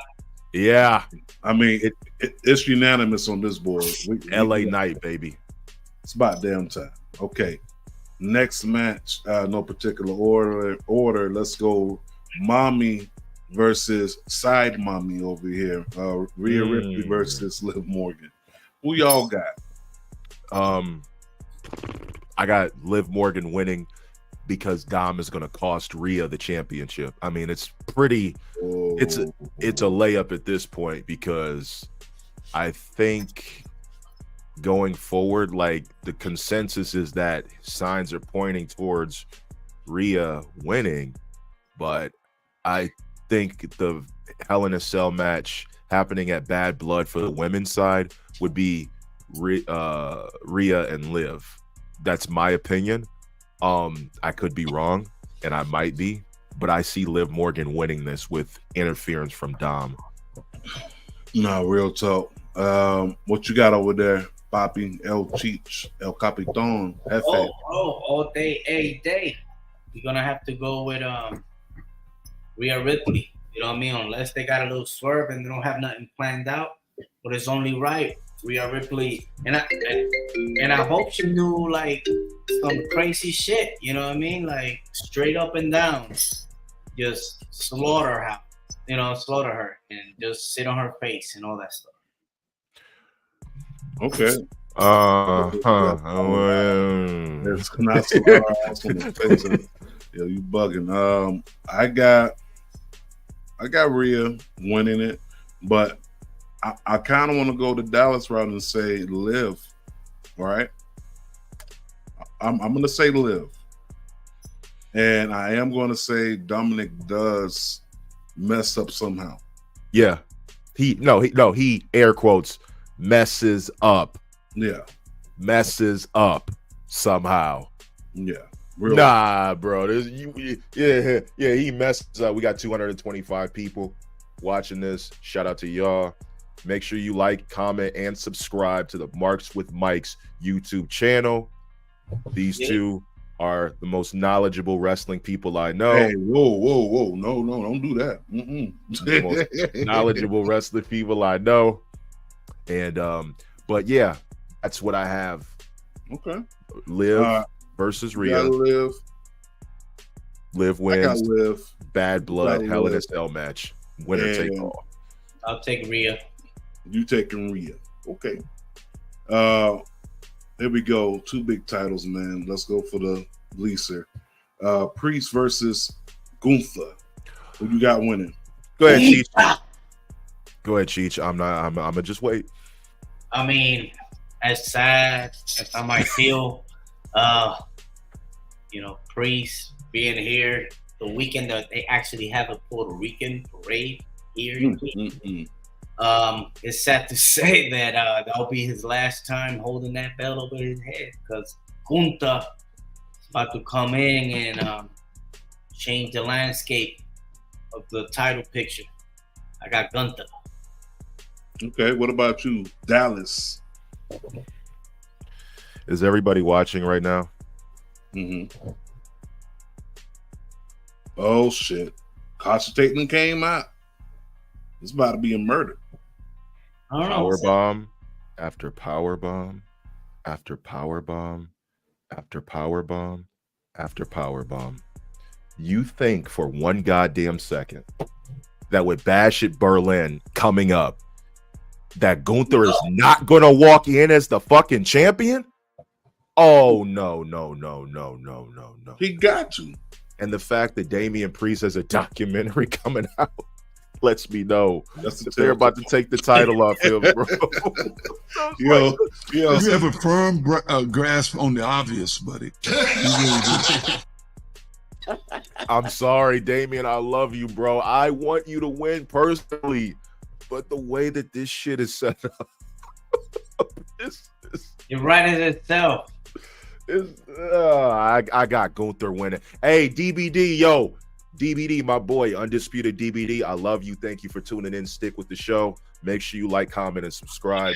But yeah, power bomb after power bomb after power bomb is going to look exactly similar to Kevin Owens versus Sami Zayn when Kevin Owens took the NXT title from him. Okay, I got you. It's going to be one of those. He might get pinned or the referee may wave it off. And I think that he's going to. I don't want it to be a repeat of WrestleMania 19 with Booker T and Triple H when Gunther called him street trash and said people like you don't deserve to be world heavyweight champion. Like, I don't want that. I don't. But the way that it's set up and the way that it's looking, this man looks unstoppable. No, he does. But I'm going to go the route of saying Gunther, and I'm going referee stoppage. Yeah, that's what I did. Because I don't see Damian Priest tapping out. I don't see him getting pinned. No, I don't think it's gonna be a stop. You think they'll do that to Priest like that? Why not? That technically that protects him. There's other ways to give up the belt than what? Pin or submission. Those are only two other ways, right?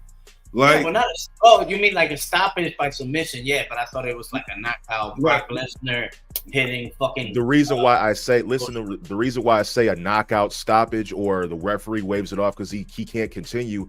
That makes way more sense than him being pinned to lose. Yeah. What is that? Refresh my memory. Kevin Owens versus Sami Zayn wrestled in 2014 for the NXT Championship. I'm talking about Devin's question. I mean, answer. He said they pulled a WrestleMania 19.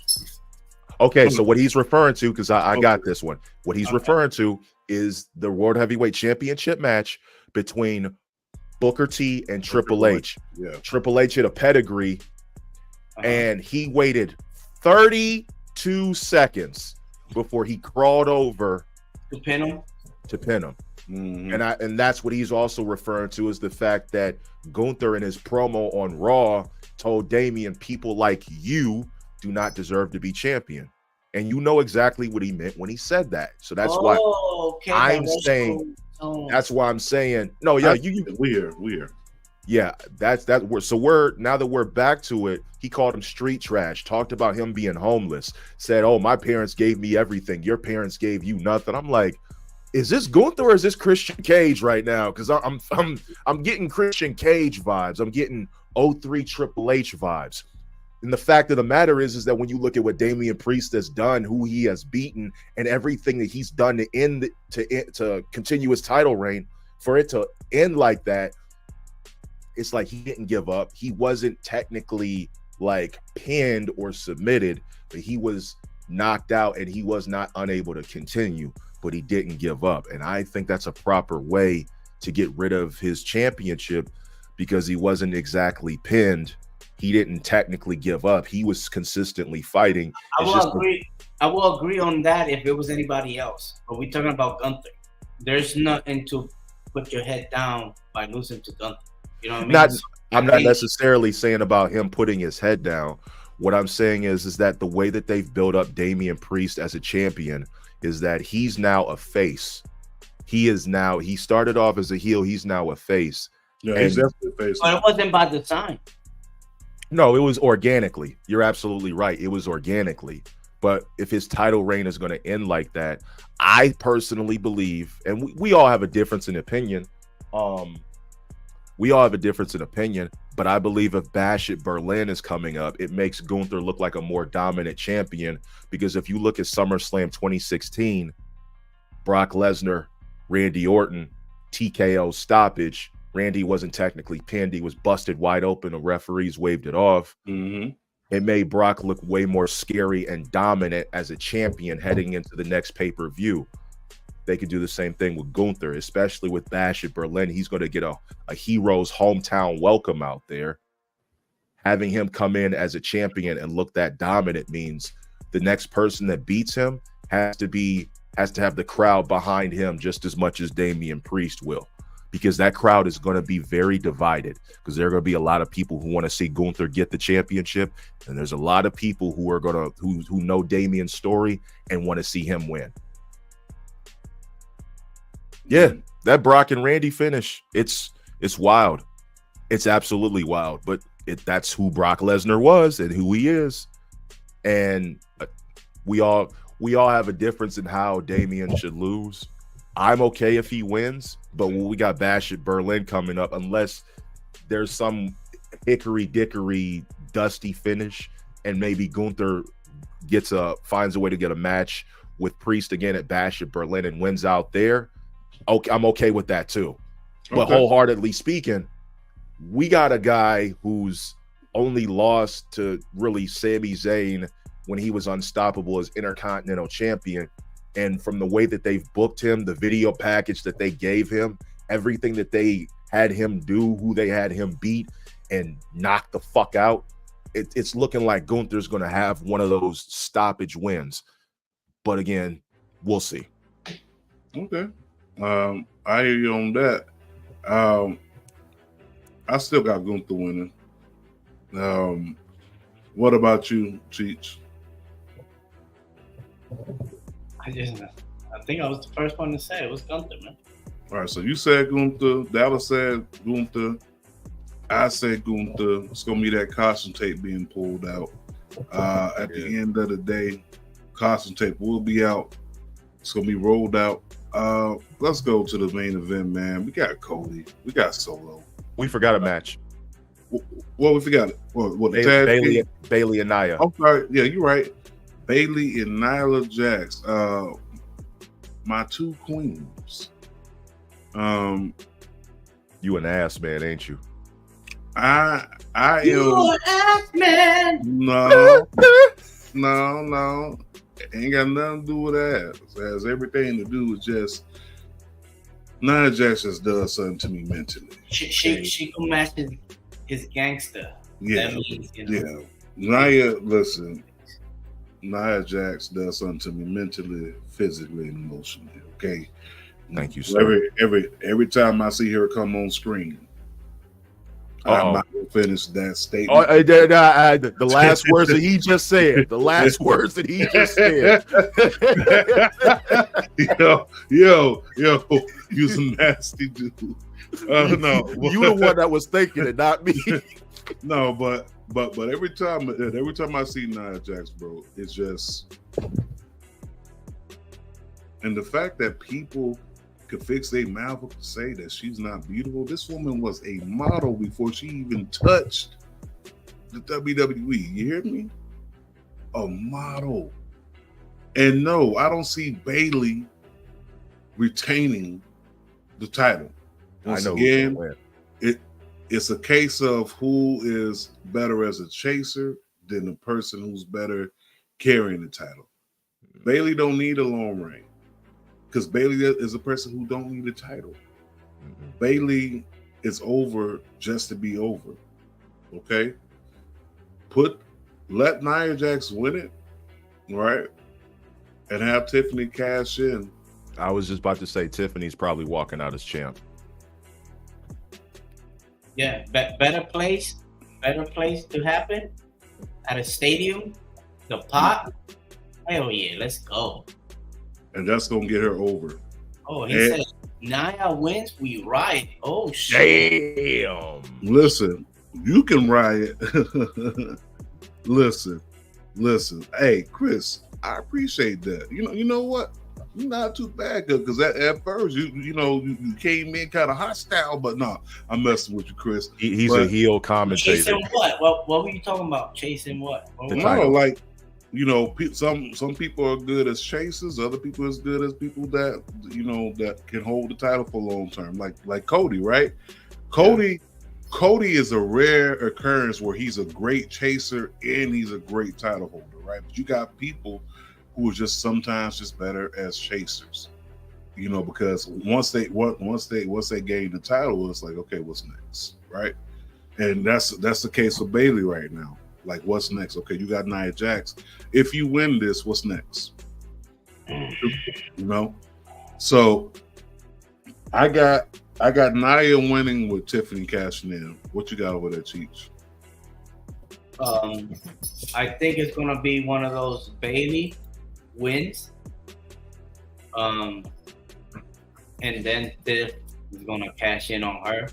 Mm-hmm. But I think Tiff with crowd reaction, I'm not gonna be surprised if actually she turns into like that snotty, not saying Stone Cold, but Stone Cold-ish, you know, doing bad things, but still get cheered.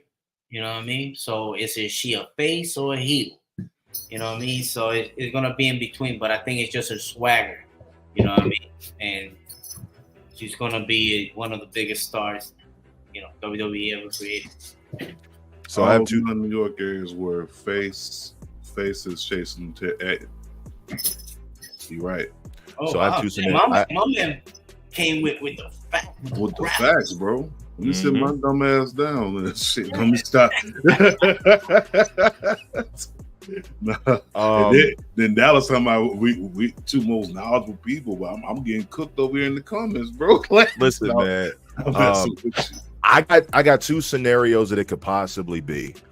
I say that if Bayley retains the post-match beatdown, and then that WWE's security escorts Nia out away from the ring, and then Tiffany Stratton cashes in. Okay. Or the other one would be she cashes in the middle of the match when either both of them are down and wins the championship, but Nia Jax sees her cashing in or sees her with the championship, and then it kind of breaks apart their alliance, and now you have a feud that you can carry all the way into Bad Blood, a la Survivor Series. This puts Nia Jax on a rampage, because a heel Nia chasing the title is scary. Her as a face chasing the title, not exactly scary. But a heel Nia chasing the title, where she's like, okay, fuck that, I'm gonna get you another way, and she goes and fucking dominates at the Royal Rumble and wins the right to face Tiffany at WrestleMania. That's my take on it. There's two different scenarios, or Bayley could absolutely just retain, but who's left for her to face? Because nobody else is really going to step to challenge her. There's too many of the women are involved in either tag matches or they hurt. Yeah, or they're hurt. So I think it's time to give like either Nia a run or Tiffany a run with the title. But I'm thinking that that's one of those two scenarios is how it's going to go down.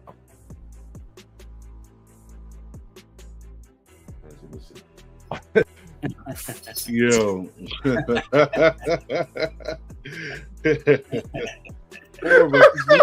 One of us is white. Like what? No, yo, yo, that's one of the funniest segments. That's gonna be me, but on this show.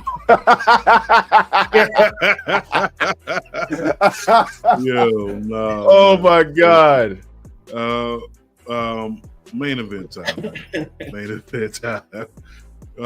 We got Cody versus Solo. I'm gonna say it. Solo wins. Solo wins what? His way home? What are you talking about? No. Solo wins the championship. I'm gonna be that weird guy. All right, so devil's advocate, even though I know that's not the case, right? I know that's not the case. I know that Solo's not going to win, but I'm going to be devil's advocate and say, what if he does win? Shit.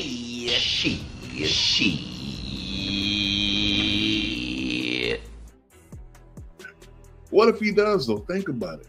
You got and this is just me naming off the people that he has currently, right? You have a Tamatanga, a Tangaloa.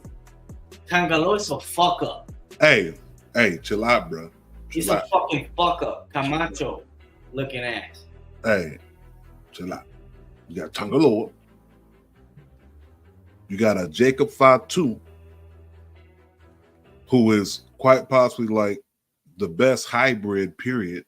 And then you have a Hikuleo. If he aligns himself with Roman instead of staying with this people? I don't see it happening at SummerSlam. Now, if it does happen, it'll probably be near Survivor Series, but I don't see it happening at SummerSlam. And you also have a You also have a Hikuleo, who just got signed.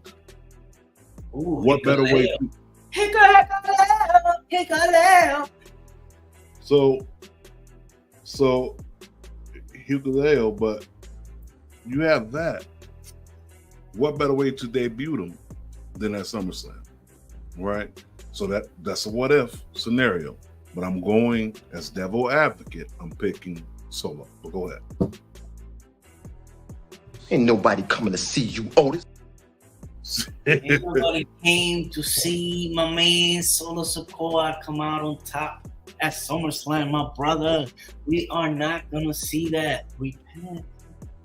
You need to get that out your head, B. No, I know we're not. Like I said, it's not.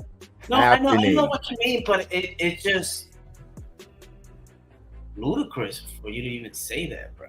Do you think that Roman Reigns is going to sit there and let Solo Sikoa It'll be generational? take, What the fuck you talking about, damn? Solo Sikoa is taking Roman's title and his title? No, absolutely. Let me set the pop when Roman comes out is going to shake the damn stadium. We're going to all be there. We're going to be all sitting in that stadium. And I'm going to be probably blown back from the shockwave after Roman comes out because you know he's coming back. It's completely obvious at this point. But when he comes out, when you think he's going to come? He's probably going to come. I think. Pause. Hey, yo. What? Whoa. Oh, guy. That was kind of strong there, huh? Wait, yo, that was very strong. Yeah. Take two of these Advil, Solo. It's gonna be a long night for you. It's gonna be a long night for you. I mean, you're talking about Solo, Cody. I do not see it, but I could see like the intrigue of just going against Rain. You know what I'm saying? The Rain and shit. You know what all day. You know what I'm saying? Solo Sikoa. You know what I mean? I don't know, but the thing that they've been doing on SmackDown. You know what I mean? Like taking it to them. You know what I mean? The way they did KO, the way they did. You know, RKO, you know what I mean? You know what I mean? They did them all, but at the same time, pause. But this man is on a red. This guy is 2 for 2. I called 3. Pause. I'm just saying in the last 2 minutes. Hey, hopefully tonight, if I'm lucky. I hope you're lucky. I don't know what, but that sounds interesting. Hey, I like that. No. This is because she wants to fuck the shit out of Roman Reigns. That's why she's saying that. Hey. Okay. You describe it very well. I was gonna let my mind, come with the conclusion.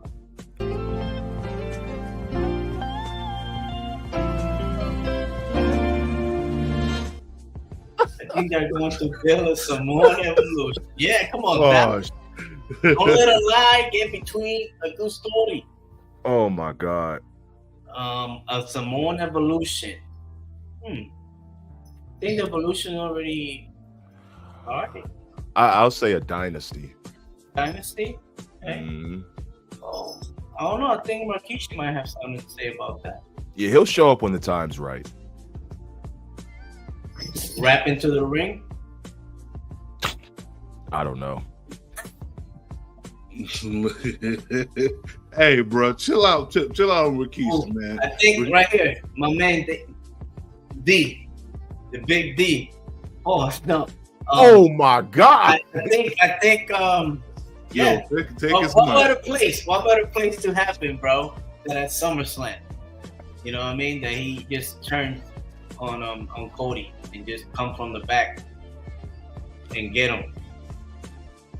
No, you did that one on purpose. Like, we gotta wrap up the show now, Nick. Yeah, this man here, he let it fly. Yeah, he talking about from the back and no shaft. Oh yeah. What happened to your shaft? There is powerful niggardry at work here. It's like, what's Bro, going on? if he says reach around, I'm walking off this podcast right now. No. But no, I got, like I said, if it does happen, which we all know Cody is going to be the one to win. Yes. But like I said, as devil advocate, I would not mind seeing your boy Solo fulfill the prophecy. Oh, wait, because that makes sense, because as soon as Solo wins, Drew McIntyre can come down and cash in his money in the oh wait. He ain't got it. He ain't got it. Congratulations, you played yourself. Speaking of Drew McIntyre, I do see him and CM Punk getting at it somewhere during the show. I don't know how they're going to do it, if they have a match or if they have a brawl to start the show. I don't care, but I wanted to end at Bad Blood, Hell in a Cell match, Drew and Punk. No, real talk. But I mean, I would love to see it. I don't think we're gonna get it at SummerSlam, but if we do, it's gonna be nice. I don't think long-term evolution. Well, Denise, to answer that, like I've said this in the beginning, I've said this since like Jacob Fatu showed up. I think The Rock is going to have something to do with all of this, and then it's going to culminate eventually War Games, New Bloodline versus the Old Bloodline, which the blow off from that leads to Rock and Roman at WrestleMania 41, possibly. I thought I told you that we won't stop. It's not going to culminate as I think it's, bro. I think this is like they said, they're not even in the 5th inning. You know what I mean? Like I think they're gonna milk the fuck out of this worth in the NWO. I think it's going to run its course eventually, but I'm not tired of seeing it. I mean, there's new things to add to this, but who would y'all like to see Jacob Fatu face in the future? I've already answered this question, but everybody. If my first pick would probably be Gunther. I want to see him face Gunther. I want to see him face Braun Breaker. I want to see him face Drew McIntyre, Sheamus, Dragunov, Cody Rhodes, maybe Roman down the line. Everybody. There's a lot of people. Everybody. But Gunther is my first pick. And I'm not saying for the title, just some non-title shit. I'd like to see Jacob Fatu versus Brock Lesnar. Fuck it. Oh yeah, definitely. That would be a good one. Habitually, he's a habitual line stepper. You are. Hey, listen, Jacob Fatu versus Brock Lesnar. The first thing Brock Lesnar gonna be. Hello, MMA.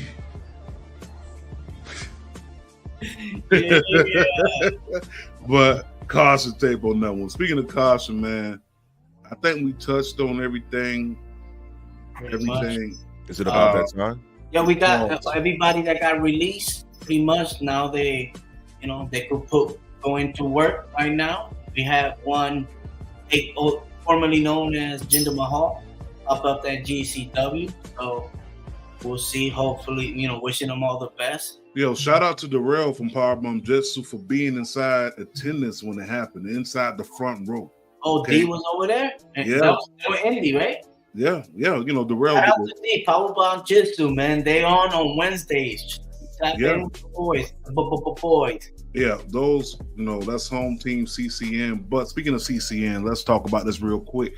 This is what we got popping on Thursday. That's right, August 1st. We got Against the World. AIW presents Against the World. And here's just some talent announcement that we got, man. Motor City Machine Guns will be inside the building. Heath, formerly known as Heath Slater, he gonna be in the building. He's got kids. Anthony Greening, he's gonna be inside the building, right? Kushida is gonna be inside the building. Speaking of Kushida will. Did I say Kushida? Take that back. Scratch that back.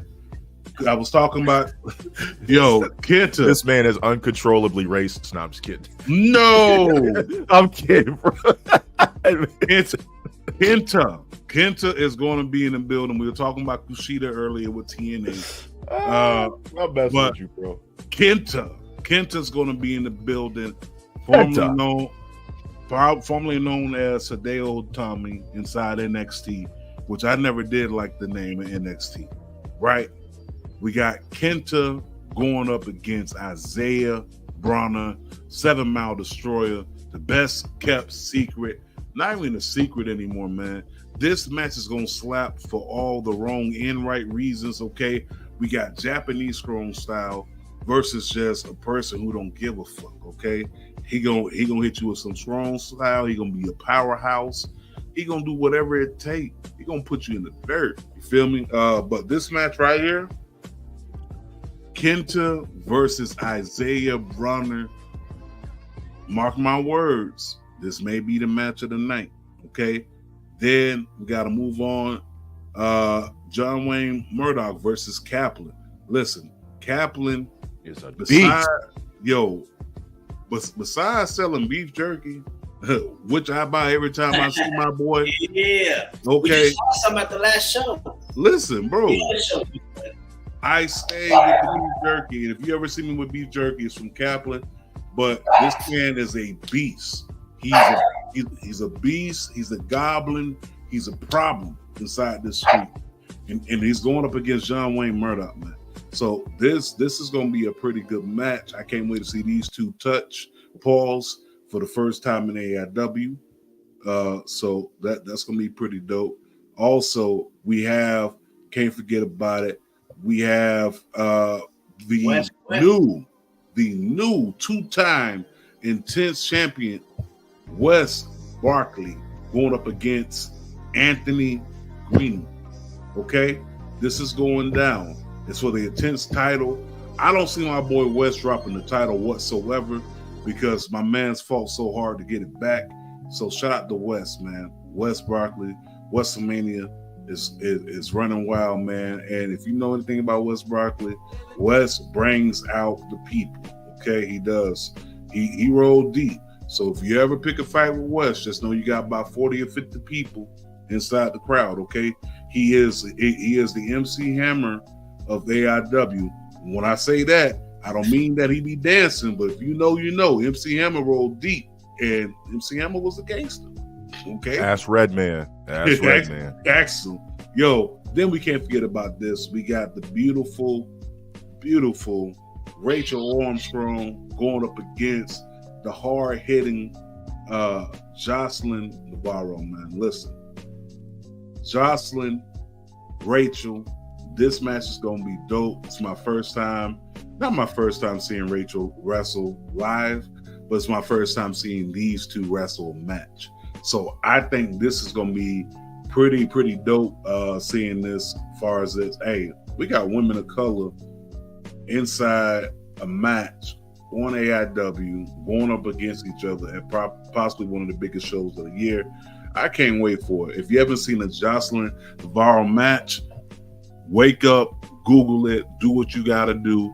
I'm trying to tell you, she is one of the best things smoking on the independent market. Mark my words. If she ain't signed by the end of this year, she should be. She should be. But then again, it's all up to her because we got people that turn down contracts. Do you know who turned down the WWE contract? Will Ospreay. Joshua Bishop did as well. Okay, he had a tryout and turned it down. Okay, because he wanted to build his own craft, his own path. So either way it goes, man. Like I can't wait to see how this match does turn out between Rachel Armstrong and Jocelyn Navarro. But these are the matches announced so far. Thus far, I'm not sure where the Motor City Machine Guns are going to take play at, but there is a tag team by the name of PME, Billy and Marino Experience, inside of AIW, who happen to be the AIW Tag Team Champions. So I wouldn't mind seeing a match like that occur. But there's still more to be booked. Matches are still not announced. And last thing AIW related, listen, AIW is throwing a tailgate party, okay? It's a tailgate party going on Saturday at 1 p.m. through 7 p.m. This is right before SummerSlam. You got Chris Van Vliet hosting the whole entire event. You're going to have some AIW alumni inside there. You're going to have, of course, Joshua Bishop, Matthew Justice, Wes Barkley, PME. I just mentioned him. You got Derek Dillinger is going to be there. Katie Arquette's going to be inside the building. Former Intense Champion is going to be inside the building. Mikey, Eric, everybody's going to be there inside the building. Well, not even inside the building, inside these streets, because the tailgate party is taking place in between the Velvet Dog, the Ivy, Barley House. It's going to be pretty much. You're going to have West 6 shut down. Yeah, West 6 is going to be shut down. But there's also another show going on across the way on our old stomping grounds in Mulberries, where there's a whole bunch of wrestling promotions coming together. So just know that this week coming up is going to be crazy. Wrestling's going to be crazy. Wrestling is going to take over Cleveland. If you want to know people that don't like wrestling, that's on you. Tough break, nigga. You're going to have to deal with it. We got the convention in town. Everything's happening here inside Cleveland. But with that being said, you got one thing you want to say?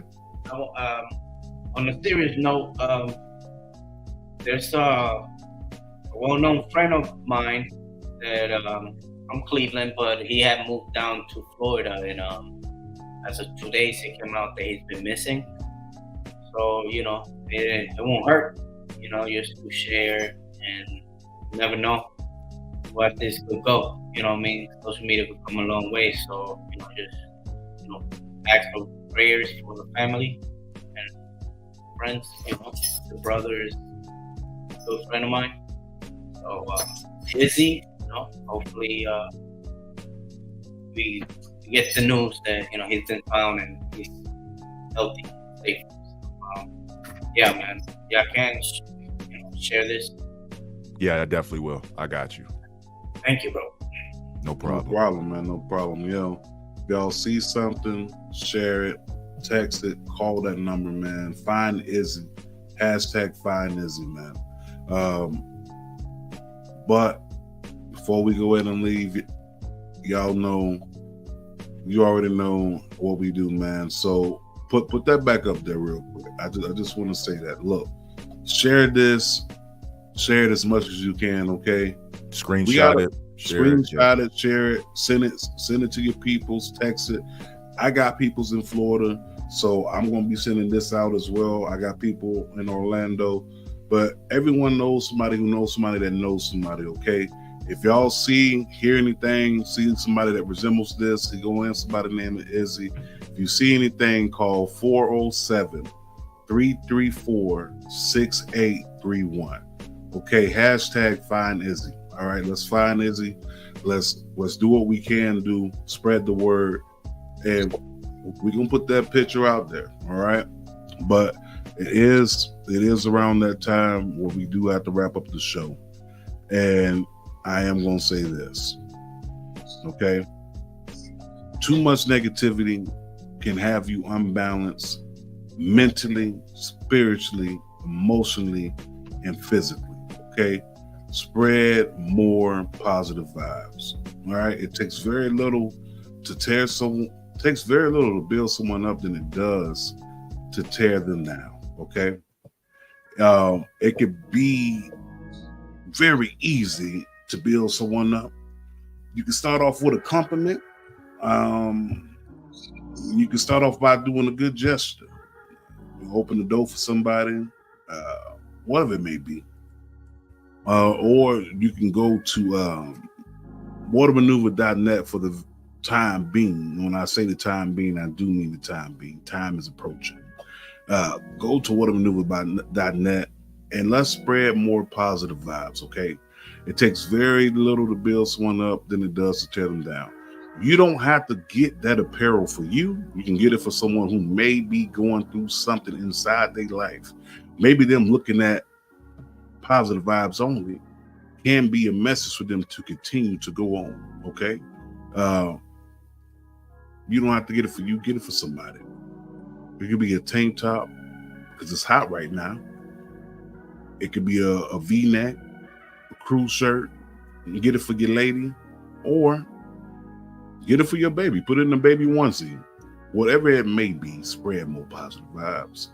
Okay, with that being said, maybe for the first time in a long time, you was able to go through the drive-through and they got your order right. You didn't have to double back to get napkins or condiments. Or maybe for the first time in a long time, you was able to go home, straight home, not making any extra stops, not checking to see if your tires were flat. You were able to go home. Or maybe for the first time in a long time, you were able to get a good night rest. Whatever it may be, spread more positive vibes. And I will say this as my last message. I usually say this. It's not tricking if you got it, okay? But if you got it, if you have it, if you got it, then it's not tricking, is it? So with that being said, we are out. We love y'all. We want y'all to continue to move on and push on. And before I leave, I definitely want to say this. I'm gonna put it back up on the screen. Yep. Mm-hmm. Hashtag find Izzy. Hashtag find Izzy. If y'all see Izzy, call that number. Area code 473346831. Okay. See something, say something. But we are out. We love y'all. Peace.